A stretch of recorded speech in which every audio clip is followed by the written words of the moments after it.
Chinese. You can feel free to ask questions in French or any language you want, but preferably French, English, and Chinese as we go. So I'm Jean-Michel Dumont. I'm one of the 7 founding members of Asia Society France. We just opened about a week ago, so it's very fresh.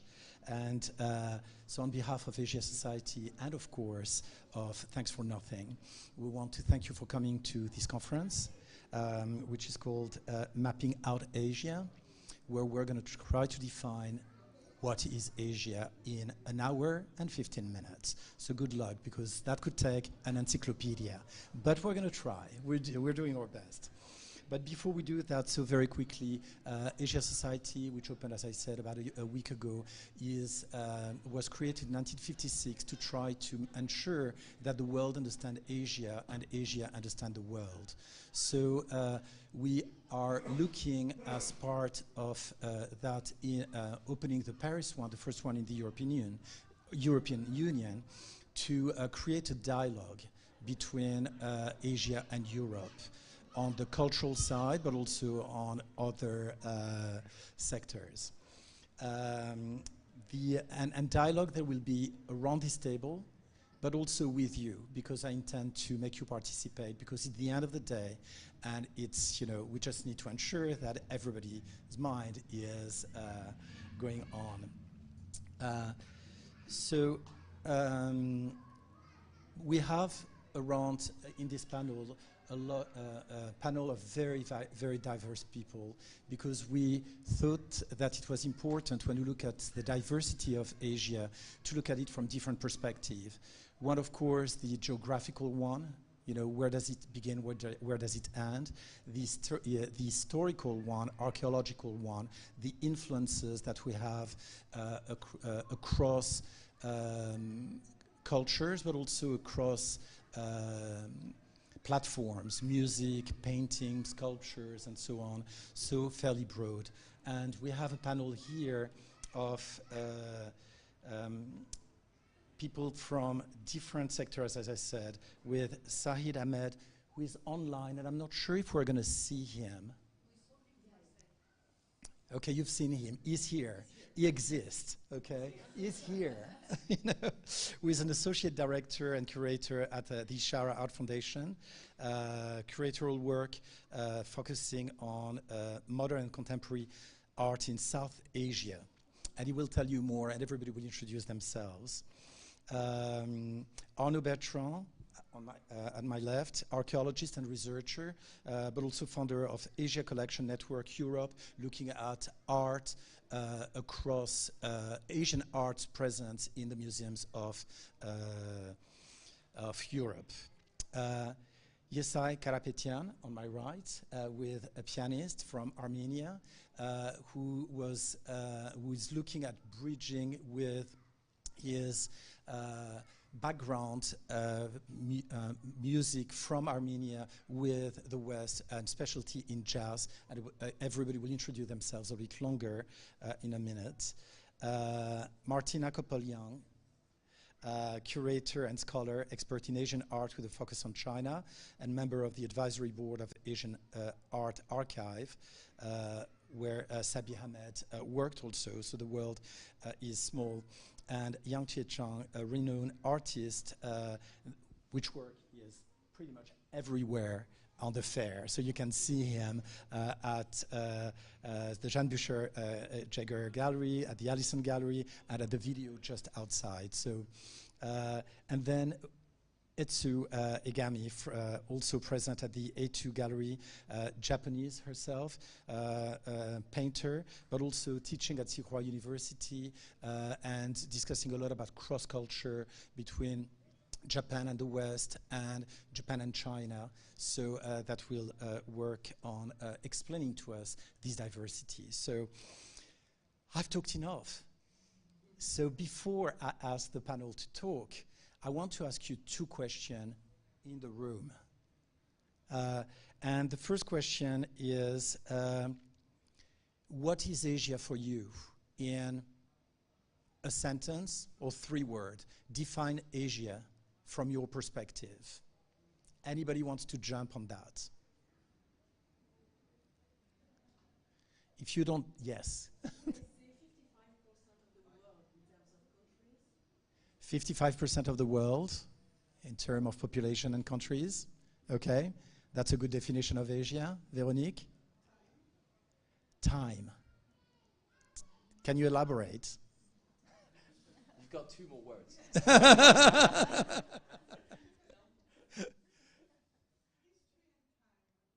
History and time. Okay.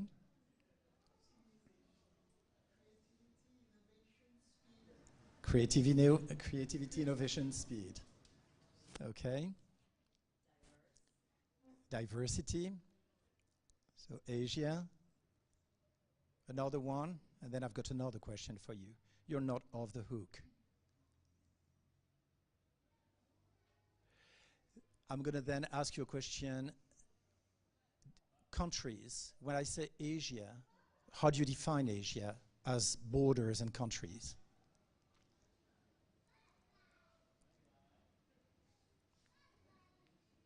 We're going to define that for you later, but I still would like you to tell me something. China, Southeast Asia, Japan? Yeah? Good that you put Australia there. The Australians will be happy.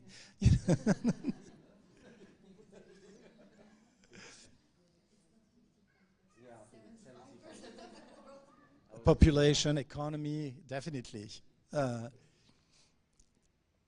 Okay, so here we go for that. Actually, there is also Central Asia, all the countries of Stan, of course. We consider that Asia definitely extends until the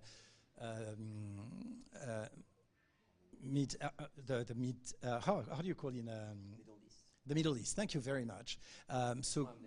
Exactly, help me when you see that we need help here. So the Middle East and all these countries. So we have artists from Armenia on my right. We've got Iran represented in the fair. So it goes very, very broad. It is historically long, geographically diverse, economically strong, linguistically enormous. And so what we're looking at here is really how do we see it from everybody's perspective. And so because I have the choice to begin, I'm going to begin by the history and I will turn to Bertrand. Because I'm linear, I'm very, let's begin with history. We'll talk about the rest after. And the question for you, Bertrand, is you specialize in history and archaeology, specialist in Central Asia and China. And so you've seen clearly the influences going on across Asia, the movement going there. Sorry, I'm keeping moving the microphone. I hope it's not disturbing to you. I'll try to be better. How do you see those influences? How can you describe the impact it had on the cultures and the geographies? And here is the microphone. Okay, so how much time do you want to answer the question? An hour and 15 minutes. Okay, so gonna be yeah, I generally never manage to finish my classes. So do you want me to introduce myself? That's what you want. You wanted. Okay. So hello to everyone. And yes, absolutely. I will do both. So thank you for the SS Society for your invitation, France. Thank you also for thanks for nothing. Also for inviting me. And great to meet everyone here. And thank you all to be here. So well, in simple words, yes, I will define myself as an archaeologist. I worked in China for a long time near Dunhuang in Gansu region. So if you know maybe the manuscripts of Dunhuang, this is where I was working and doing a lot of kung fu with the guards of the caves for a long time. And I worked in Central Asia and Uzbekistan for a long time also in different diggings by the French. And so after that, well, I was in charge of giving classes to the Catholic Institute of Paris on Asian history and archaeology, actually looking at the same things that you were talking about. The idea is how can we redefine the story of Asia while looking to materials from Asia and not from the West, which is quite complex. And well, to answer your question, I will go directly to the ending. I would say that there is no border between Central Asia and China. I don't see either one of them. And I will start maybe with the language, because you were talking about it. Imagine yourself first BC, diplomat going from Chang'an, which is actual Xi'an in Shanxi, to Tashkent in Uzbekistan. Now, you would think that this person speaks Chinese like this. 你好，我是中国人这样吧。In fact, his words, his use of Chinese is much more closer to Vietnamese or Cantonese today. For example, Lulan in this period would be pronounced Klo Khan. So it has nothing in common with the Chinese you hear, which is highlighted from the Tang period and so on. Which means in the languages logic that China and Central Asia are much closer in the way they speak. That's one thing. The second is that this so-called Silk Road, which is a 19th century invention, the reality is that the circulation of goods from China to what is China? That would be a good question also. It's very complex, but between what we call now China and Central Asia and Mongolia and Tibet was always working all the time. There was archaeologists have find it 6,000, 7,000 years ago from the Common Era, some relationships between these regions. So there's always been connections, always. And there's never been closure like we think about it today. It makes no sense. And we see it to everything concerning Chinese art and everything concerning Central Asian art. Both respond. I think you all know the painter Mi Fu, for example, of the Song Dynasty, who is very famous for drinking a lot and for sometimes doing some incredible paintings and calligraphies. Well, he is from a very long distance Sogdian family, which is Sogdiana, I think you know, in actual Uzbekistan. And he's completely Chinese when you say this is not a Sogdian painting when you look at it. But in fact, there is a link. So you take emperors from the Tang dynasty, they have also Turkish lines. You talk about the Xiongnu from the steppe working with the Han dynasty. That was a long time ago. They were always in connection. I work on the Great Wall, for example. Now, the Great Wall was useless, only for maybe just not losing yourself in desert, It was roads. But their use as defense system was not there because there was always opening from one part to the other. So this is, I think, a very recent, geographical idea that countries were closed, and that you were opening markets and diplomacy from one part to another, like we say Japan opened in 1870, which is a reality for West, but it's not a reality for the East. And it's especially not a reality for old histories. All these people were in connection. I'm going to stop there because it can take a long, long time. And I hope I answered your question. You absolutely did, and that shows the complexity of defining what Asia is, but also the interaction that they are. And one of the points that you talked about is the movement of people. And I would like to turn to Sabi Ahmed because when we discussed about the role of the diasporas, people migrating from one place to the other and becoming local and changing their perception of their culture, but changing the cultures around themselves. And I think that, Sabi, I'm turning to you, and maybe you can elaborate on that, but you introduce yourself first, better than I did. Thank you. Hello, everyone. I hope I'm audible over there. Yes, you are. Yes? Okay, excellent. Well, good evening, everyone. I wish I could be with you, but I'm equally happy that I'm still with you virtually. My name is Sabi Ahmed. I'm the Associate Director and Curator at the Ishara Art Foundation in Dubai. Formerly, I was a senior researcher with Asia Art Archive. So I think the question posed just now is also referring to some of my archival work. So just to quickly outline a few things that might also be the response to this question. My work as a curator involves deep research, and that research is primarily informed by a lot of work that me and my friends and colleagues have been doing at Asia Art Archive. where we consider the archives not as a static resource for scholars and historians, but as a dynamic site for critical and creative processes. And we primarily worked on artist archives. And this allowed us to really look at practices in much more complex ways than just as a production of artworks that artists have to make. It allowed us to map how ideas travel, how travels of artists themselves informed practices and places as well in relation to world making or place making. And, in relation to Arnaud's presentation, being an archaeologist, working as an archivist in the 21st century over the past decade has felt like working like an archaeologist in the middle of an earthquake, right? Because everything is moving so fast. And this is really what brings me to Ishara Art Foundation, where we're located in Dubai. And if you know anything about the UAE or the Gulf, you know about its vast migration flows, a large diasporic population.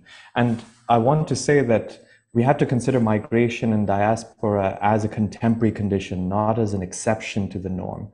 Everyone is on the move. The idea of home is much more complicated. And this is what we really are looking at Ishara Art Foundation. The mission is to complicate geography.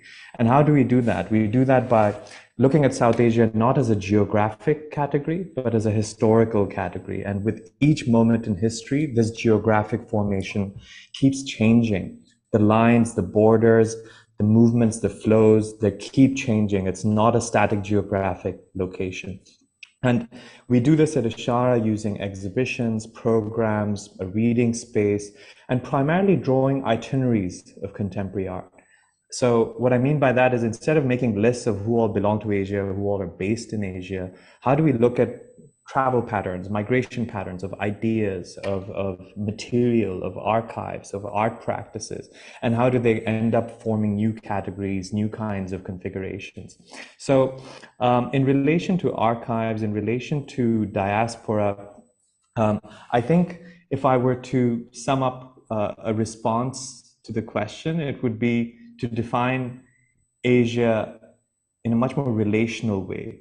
If Asia for the longest time has been considered East, it has been considered the Orient, maybe we have to think of it in relation to a different formation. What does Asia stand for today? It is probably a former East. It is both an empire and colony. It is where mythology and history meet. And I think when we start looking at art practices, these ideas really come to the foreground. And how do we bring that into curation and research is what I do. Thank you very much. Very good answer. And from this, I would like to actually bring it to individuals and turn to Yesai, who is actually part of this diaspora that really came from Armenia to France and has built his culture based on this heritage, but into a new heritage here by growing up in France, into a platform with music, with traditional music and jazz. So maybe you can tell us how this has really created your personality, but also how you put that into your creation, and then how you transmit through music that influence. Thank you. Hi, everybody. Yes, I'm a piano player and a composer, and I'm born in Armenia, but I grew up in France, and I'm part of this diaspora. And I think that this double culture found in jazz music a very important and deep way to be expressed, because jazz, by its very nature, is a music that by the improvisation allows every culture to dive in, and that's the only form of musical expression. I mean, the closest form of musical expression I found to be able to express that complexity, and that complexity of geography you're talking about, of history, of how the cultures move, and nourishes each other. And also jazz music is an Afro-American art form that is born in the United States. So it's by studying their culture that you can develop in jazz music. So what I'm trying to do basically is connect the Afro-American culture, the European culture that I grew up in, and my Armenian heritage. And I'd say that one way of connecting this is to respect each culture you are touching in your art. And by respecting, you need to study, you need to be extremely honest, extremely vulnerable, and be willing to learn. And the only way to connect and to unite, to me, is by understanding. And instead of dividing by definition, not trying to define things. And here, I know we're going to try to define a lot of stuff, but I think that the deep message that we all share, I'm sure, is that we want to understand, we want to create connections, and we want to understand each other so we can unite in a way. So that's what I'm humbly trying to do with my heritage, my culture, the place I grew up, France and Europe in general, and the Afro-American culture in the United States that is itself extremely diverse. So even though Armenia historically, culturally, and politically has been long linked to Europe, its position in the South Caucasus makes it take place at the arbitrary border between, if we look to geography in old ways, of Europe and Asia. So it makes it a transcontinental country. So yeah, so I'm looking forward to see how we can connect and write more history of Armenia, turned also to the east, more to the east, and it to be more expressed. Thanks. Thank you, Yesai. And you're right. A lot of these definitions were arbitrary, and we just live with that. But one thing which is clear is that the dialogue, the creation, the mutual impact on one culture on the other is what really we're all about, trying to build those bridges. And the fair represent that very, very well to Asia now. I'm going to turn to Tiechang now to ask a very similar question. You were born in China. You were influenced by the classics of China, but also with the masters of Europe, the European masters. You created your own style at the beginning when you were in China. Then when you moved to Europe, you've evolved. Tell us more of that evolution and what the creative process that you are using. Okay, hello. I'm an artist. Yeah. So when I was in China, I'm really working very hard and study very hard. This is China. So after I'm leaving here, I still working very hard and study very hard. This is Chinese. But interesting is, I'm living here, I understand more China. When I was in China, it's really too much for me.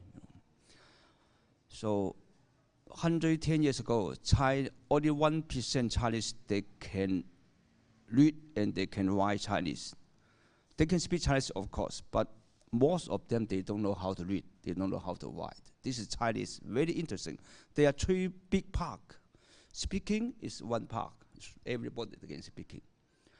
And writing is really difficult. And read is also very difficult because there are so many different ways. So after the revolution, it's the Mingguo, Sun Yat-sen or Chiang Kai-shek revolution, and then they built up so many kindergarten, school, and everywhere. And then until now, they are even 100% they can write, they can read. This is totally changed. In whole the history of China's 5,000 years, big change is in this 100 years. So finally, I feel China is like this. You have to read, you have to write. So I use brush more than 63 years. So it's really amazing. When you use the brush, you feel every power from China or from somewhere. I can control it because I know brush well. Just you say, Mi Fu for me is really a model. Huh? So this is really interesting. So I'm continue to use brush even in France or in Europe. I still use the brush. Maybe they don't understand, but now I feel they really like it. Huh? So I don't know how to continue. But if I want to continue, I have to speak Chinese because it's very complicated. If I tell you what Chinese is, I cannot use my English, my poor English, to tell you what's going on. So, yeah, you can help me some. Okay. 就像我是一直以为我是一个士来要求我自己的，这个很有意思，你解释一下。He looks at himself like a Chinese literatus, so lettré, un lettré chinois, and that's also a kind of a way how he wants to live his life. 这个很有意思，因为中国有个字叫进士啊，进士你必须要不断的要求学习自己，最后考上去了，你才能够达到那个高度。我也是个士，但是只是一个学士啊。Yeah, he is in the word 士 is also a title that you obtained when you studied and you had your examinations, and then you could obtain a government position and another title. And so he says he is a 学士, which would be, of course, a modern equivalent to a bachelor degree. Okay, see, he still has the 士 in his modern title. Of course, but I'm okay. Traditionally, you had to be a 进士 really to be able to get a good government position, and then you could also go back to your hometown and make all the area where you were brought up flourish. So this was really a very important way. Learning was a key to the world, or to power, and to culture, and to knowledge.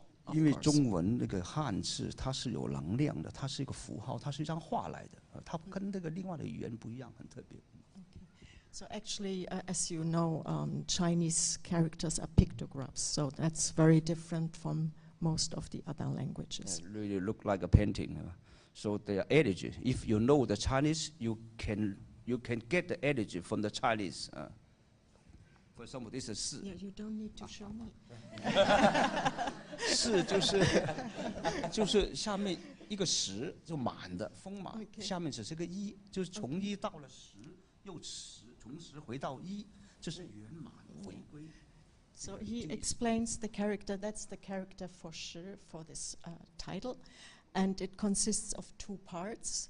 The upper part would be 10, and the lower part is 1. So from 1 to 10 means it's the whole, it's complete. So But after 10, when you get full, you come back to the beginning, to 1.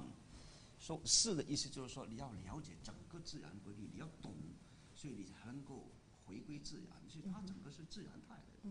So it's actually it's about a kind of holistic world, a kind of holistic world view.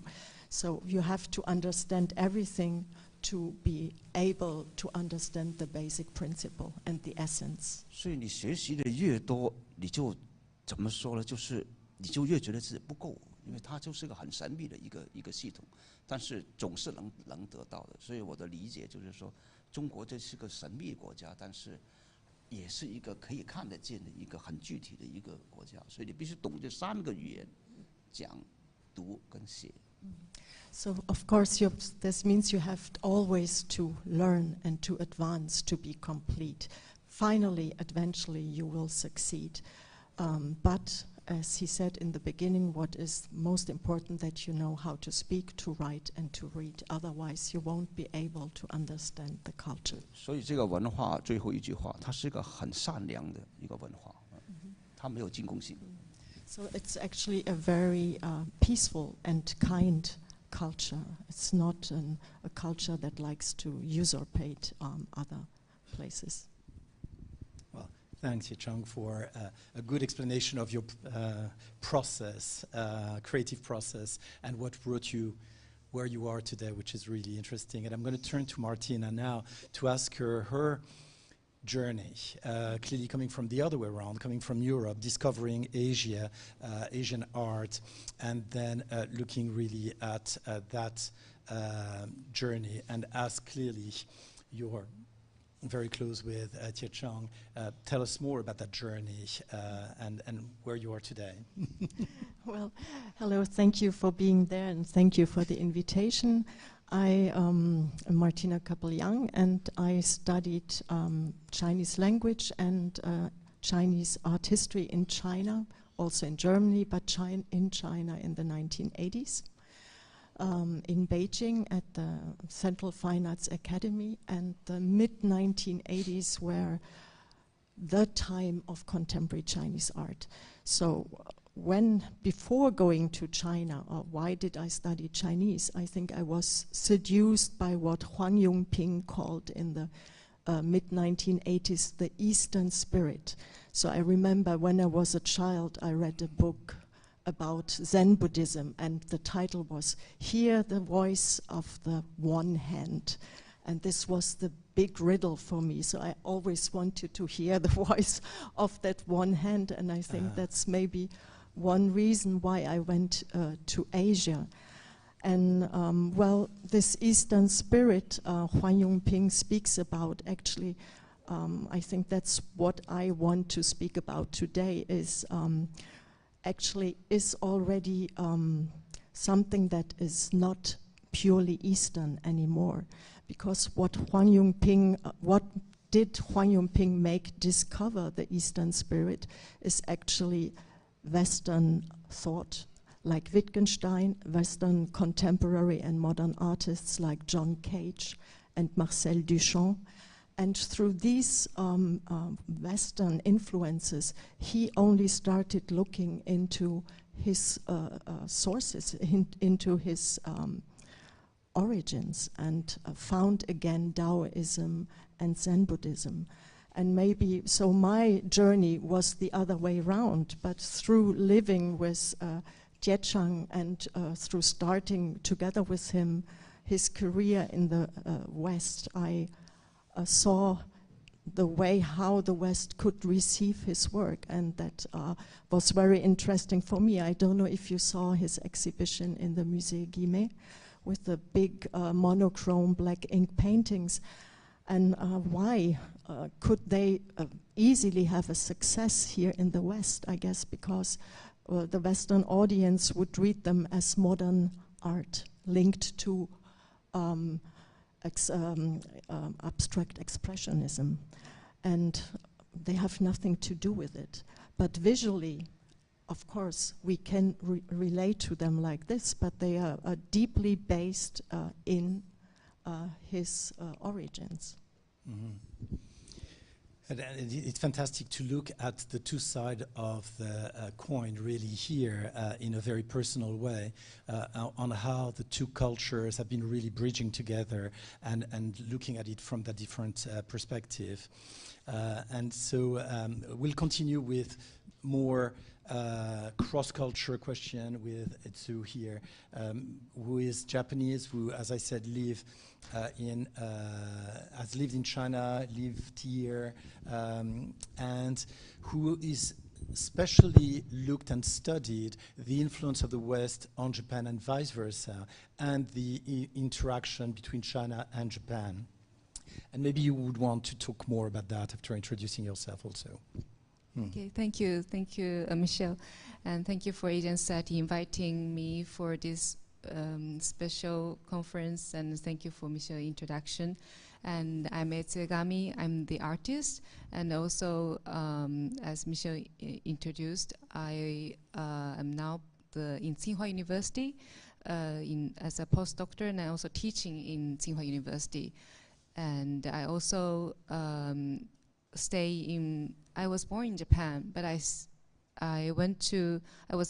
grew up in Washington, D.C., and also Germany. So I also went to CAFA, Beijing, to study art and also to go to Germany. So myself, I went to many countries and influenced by many culture. So for artists, I do short description. My work is about communication and miscommunication. So I use the installation and also do painting, like a drawing, the portrait, using like parallel lines. So I always thinking what's the origin of language, and want to rethink about human instinct and rethink about the society constructed by the language. So so for me, I went to Beijing at the 2012, and that time Japan and China is very close each other, but actually when I went to CAFA, I found it's totally different. I got the culture shock sometimes. Yes, I mean, for the art education or the student painting is different from Japan, but I think it's very attractive, and I want to discover why the difference between these two countries. So I then know the history behind the two countries, different after. Also, Japan is more influenced by United States, I think, and also in China, CAFA also have influence. They have 5 studio in oil painting class, and the second studio they influenced by Soviet Union, like a Russian realistic painting. So I think it's very interesting. And I also, from studying in China, I can see the other way to see Japan or Japanese art history. So and then I started my work, and I got Forbes Asia 30 Under 30 and got the prize by Culture Agency of Japan government, went to New York. So in that time I was in New York, I also do my artwork and also do research about how the United States or how the Western see the Asian art. So I found it's very interesting that not only United States in 1989, I think the Pompidou do like the magician. Yeah, that is a very important exhibition. That time they put the African art and also Asian art inside to showing in the Western audience. Then also in the MoMA do the exhibition about the third world artist inside. So this is very attracted me to how the co-influence each other, Western and East. So I also I make the artwork, but also I do some research, like between in modern time, Japan and Western. Also, many Japanese artists went to to Paris, I think, especially to study oil painting, because I think the modern time is very, very, very interesting, very attractive. At the same time, it's very complicated because there's many history behind this. But also in Japan, they went to Paris to study oil painting, and then they, as you said, it's